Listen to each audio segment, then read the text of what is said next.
ரோமர் 5:5 படிக்கும்போது மேலும் நமக்கு அருளப்பட்ட அந்த அன்பின் ஆவிய ஆண்டவர் இருதயத்துல ஊத்துறாரு. கையில ஊத்துனாலும் பிச்சிட்டு போயிடும், முகத்துல ஊத்துனாலும் முகமெல்லாம் செய்யும் வேற மாதிரி போயிடும்.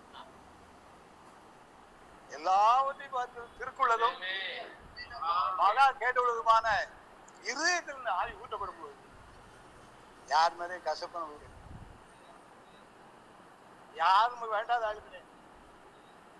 அந்த ஊழிய பாதையெல்லாம் கிட்டத்தட்ட 53 வருஷமா ஆண்டோடைய ஊழியத்தை செய்துட்டு இருக்கிறோம். ஆண்டவர் இதுல கிரியை செய்யறாரு. 69, 70 2 வருஷத்துல ஜான்ஸ் காலேஜ்ல பியூசி படித்தேன். பியூசி படிக்கும் போது அப்போதான் ஆண்டவர்ல வாரேன். பரிசாவே ஆண்டை கொடுத்தாரு. அந்நிய பாஷையில பேசிக்கிட்டு இருக்கேன் வாழையங்கோட்டையில. அங்க இருந்தே எங்க வீட்டுக்கு போன் வந்துருது, உங்க மகன் அங்க என்னமோ பேசிக்கிட்டு இருக்கான். எங்க அப்பா உடனே போன் பண்ணி இங்க வா, அங்க பேசு இங்க பேசு அப்படின்னு சொல்லி இங்க சொல்லிக்கிறாங்க. அன்னைக்கு நைட்டு வீட்டுல ஜெபம் நடந்துச்சு. ஜெபத்துல ஒரு பெரிய எழுப்புதல் வந்துச்சு. வீட்டுக்கு வந்து அந்த ஒரு கோட்ஸ் முடிச்சுட்டு பரிசுத்தாவியான சொல்றாரு, நீ எல்லாத்தையும் பேசியிருக்கணும். யாரும் உனக்கு யாரு கிடையாது, எதிராளி கிடையாது, சொந்தக்காரன் கிடையாது. எங்க வீட்டு பக்கத்து வீட்டு எங்களுக்கு பயங்கர கசப்பு ரொம்ப நாளா நடக்குது. நாங்க பேச மாட்டோம், அவங்க பேச மாட்டாங்க. நாங்க போனா நம்ம வானிலை காற்று திருப்பி போற மாதிரி போறது, அவங்க வானிலை அப்படித்தான் செய்வாங்க. ஆனா இந்த சூழ்நிலையில ஆண்டவருக்குள்ள நான் வரேன். பரிசாவி வாங்குறேன். பரிசாவி அன்பின் ஆவிலையா ஜோம் பண்ண ஆண்டவரை நான் பேசணும், இந்த பேசணும் அப்படின்னு சொல்ல சொல்ல மனசெல்லாம் உடையுது. நண்பர்கிட்ட பேசிக்கலாம், யார்கிட்ட போய் பேச வேண்டியிருக்கு, எதிராளிகிட்ட காரணம் இல்லாம பேச வேண்டியிருக்கு. ஒரு காரணம் இருந்தாலும் கூட அதை வச்சு செய்யலாம், காரணம் இல்லை. ஆனால் ஜோம் பண்ண ஆவியானவர் வந்து நீ 99 வயசுல நீ பேசினாலும் எனக்கு அதெல்லாம் முக்கியம் இல்லை. அந்த ஒரு ஆளை நீ ஜெயிச்சிட்டேன்னு சொன்ன லைஃபே ஜெயிந்தான். 5 நாள் ஜோம் பண்ண ஆண்டவர் உற்சாகத்தின் ஆவியை கொடுத்தார். சொரண்டலேங்க சர்ச்சை மேற்க இருக்கவங்களுக்கு தெரியும். சர்ச்சைக்கு மறுபடியும் ஒரு நாள் காலையில எங்க வயலுக்கு போயிட்டு வந்துட்டு இருக்கும்போது திடீர்னு முடிச்சு பார்க்க யாரும் வரா. ஒரே ஒரு ஆள் தான் தெரியாது, ஒரு ஆளு நம்ம தான். ஆவியான உற்சாகம் பாருங்க. போய் பிடிச்சுக்கிட்டேன், கையை பிடிச்சுக்கிட்டேன். அவர் கையை பிடிச்சுக்கிட்டு எனக்கு என்ன பதில் பேசுன்னு தெரியாம முடிச்சுக்கிட்டு இருக்கேன். பாட்டு சொன்னானே, ரொம்ப நாள் அவங்ககிட்ட சண்டை போட்டேன், என்னை மன்னிச்சுக்காங்கண்ணே அப்படின்னு. அவர் சொன்னார், தம்பி இந்த சண்டைக்கு காரணமே இல்லை, நான் தான் சண்டை வளர்த்து விட்டேன், என்னை மன்னிச்சுக்காங்க. 53 வருஷத்துக்கு முன்னால நடந்த அந்த சம்பவம் தான் இன்னைக்கும் பேசுவேன். அதுக்கப்புறம் அவரு பேசாரு, நம்ம 2 பேரும் பேசிக்கிட்டோம். 2 பேரும் குடும்பத்துக்குள்ளே ஒரு ஐக்கியம் வரணும்ல அப்படின்னு. ஆமா கண்டிப்பா வரணும் அப்படின்னு. அவர் வீட்டுல அவர் மகளுக்கு கல்யாணம் வந்துச்சு. எங்க வீட்டுல காடை கொண்டாந்து கொடுத்தாரு. எங்க வீட்டுல பசங்க தாங்க முடியல. எவனுக்குலாம் கொண்டு கொடுத்தேன், காடை கொண்டு கொடுத்தேன். உனக்கு ஓர்மை கிடையாது, நீ போகலாம். எங்களை கூட வரையாங்க, நீங்க வர வேண்டாங்க, நான் மட்டும் போயிட்டு வரேன் போயிட்டு வந்தேன். அவர் சொன்னாரு, அடுத்த உங்க வீட்டுல ஏதாவது ஃபங்க்ஷன் தான் எனக்கு காடு வேணும் அப்படின்னாரு. சரின்ட்டு எங்க அக்கா கல்யாணம் வந்துச்சு.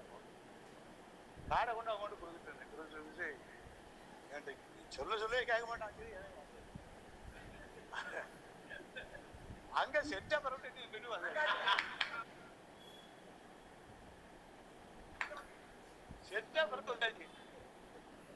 அது பிறகு எங்கிட்ட பாதி பேர்த்து ஆண்டு பெரிய வந்தவங்க பேச, நானும் பேசுறேன், அவங்களும் பேசுறாங்க.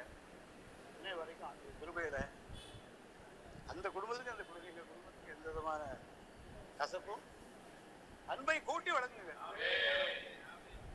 ஊழியம் முக்கியம், தொழில் முக்கியம், ஐக்கியம் முக்கியம், எல்லாம் முக்கியம். அன்பு கூட பெரிய எழுப்புதல திட்டமிட்டு ஆண்டவர் நம்மளெல்லாம் கொண்டு சென்றிருக்காரு. பல்வேறு சூழ்நிலையில, பல்வேறு பிரச்சனையோட, பல்வேறு சூழ்நிலையை எதிர்நோக்கி வந்திருக்கோம்.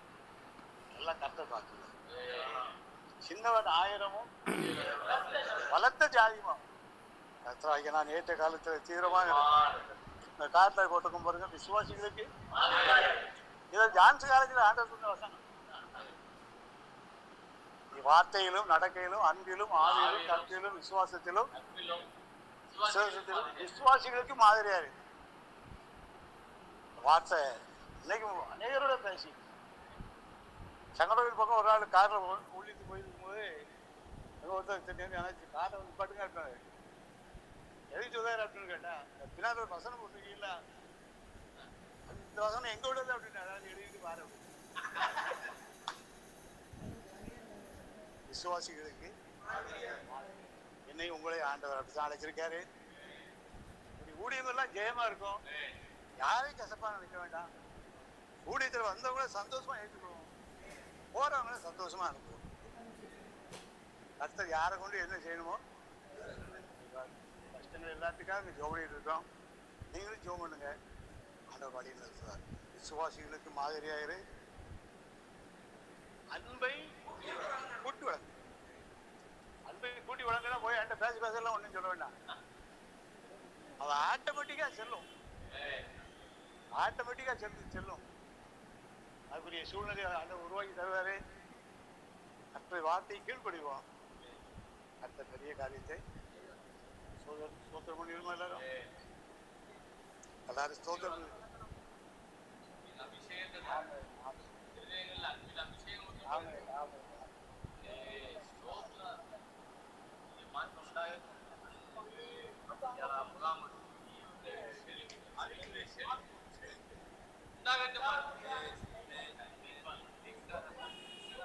தேவ அன்பு நம்முடைய இருதயங்களிலே இருதயத்துல ஊற்றப்படட்டும்.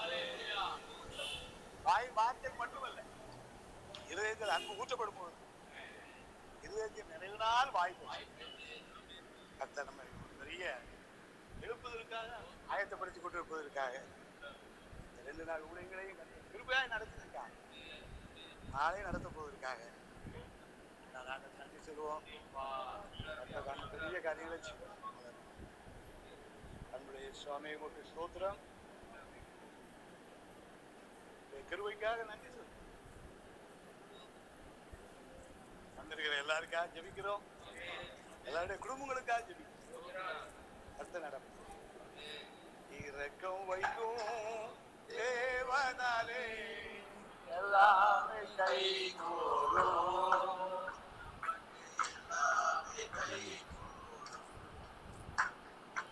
இரக்கம் வைக்கும் தேவனாலே எல்லாமே கைகூடும். நமக்கு எல்லாமே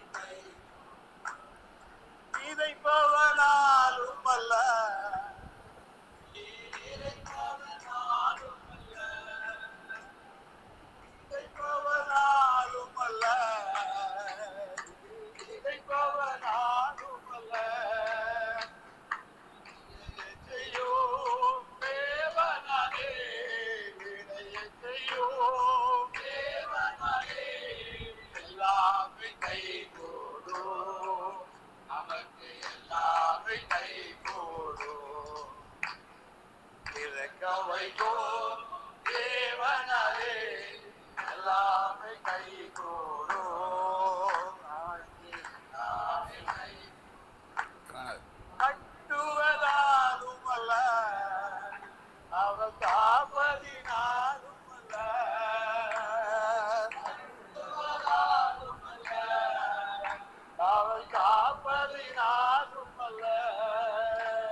ஸ்தோத்திரம் ஸ்தோத்திரம்.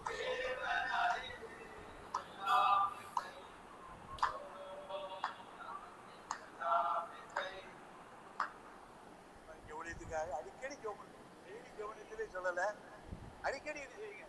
ஜோம் பண்ணுங்க. உங்களுக்கு டெய்லி சொல்லுவேன் ஜெபம் பண்ணணும்னு சொல்லல, அடிக்கடி உங்களுக்கு என்ன செய்வோம், ஓயாம ஜெபம் பண்ணுவோம். என்ன பிரச்சனை தெரியப்படுத்து, நம்ம தேவத்தை தெரியப்படுத்து, அதாவது உங்களுக்கு தெரியப்படுத்துகிறாரு. அவங்க சரியா வந்துட்டே இருக்கும். கஷ்டங்களோட ஆசை அந்த ஒரே மக்கள் ஸ்தோத்திரம். எல்லா துணி கன மகிமையெல்லாம் அவங்க கேட்க உண்மையான சகோதரர்களுக்காக ஸ்தோத்திரம். நேரங்களை வாய்க்க செய்யும், குடும்பங்களை ஆசிர்வதியும், எழுப்புதற்கு எங்களை அழைத்து வழிநடத்தும். இருக்கிறோம். ஆத்மாவே கர்த்தரை ஸ்தோத்திரி, ஆத்மாவே கர்த்தரை ஸ்தோத்திரி.